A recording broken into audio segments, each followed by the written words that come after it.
Friends, మీరు కనుక మన ఛానల్ ఫస్ట్ టైం చూస్తున్నట్లయితే కనుక మన ఛానల్ సబ్స్క్రైబ్ చేసుకోండి. అంతేకాదు పక్కన ఉన్న బెల్ ఐకాన్ కూడా యాక్టివేట్ చేసుకోండి. ఫ్రెండ్స్, గవర్నమెంట్ వారి నుంచి అఫీషియల్గా ఒక అనౌన్స్మెంట్ అయితే వచ్చిందండి.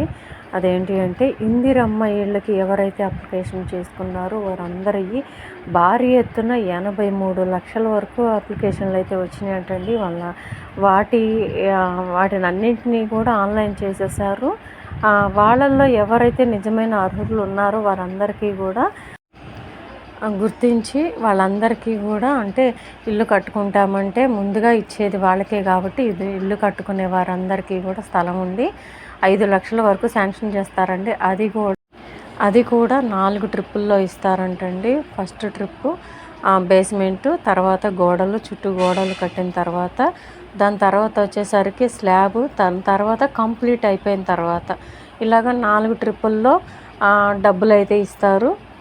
ఈ 4 ట్రిప్పుల్లో 5 లక్షల వరకు మీకు డబ్బులు అయితే రిలీజ్ చేస్తారండి. అంటే ఫస్ట్ ట్రిప్ బేస్మెంట్కి 1,00,000 రూపాయలు, గోడలు కట్టేటప్పుడు 1,00,000 రూపాయలు, స్లాబ్ వేసేటప్పుడు 2 లక్షలు, కంప్లీట్ అయిపోయిన తర్వాత 1,00,000 రూపాయలు. అది ఎస్సీ ఎస్టీ వాళ్ళకైతే లాస్ట్ ట్రిప్లో ఇచ్చేది 2 లక్షలండి.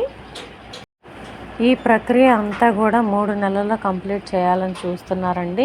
ఇది నేను చెప్పింది కాదు, అఫీషియల్గా వచ్చిన న్యూసేనండి. మీరు కూడా చూస్తున్నారు కదా, నేను స్క్రీన్ మీద చూపిస్తున్నాను. ఇండ్ల కోసం 83 లక్షల మంది దరఖాస్తులు చేస్తున్నారంటండి.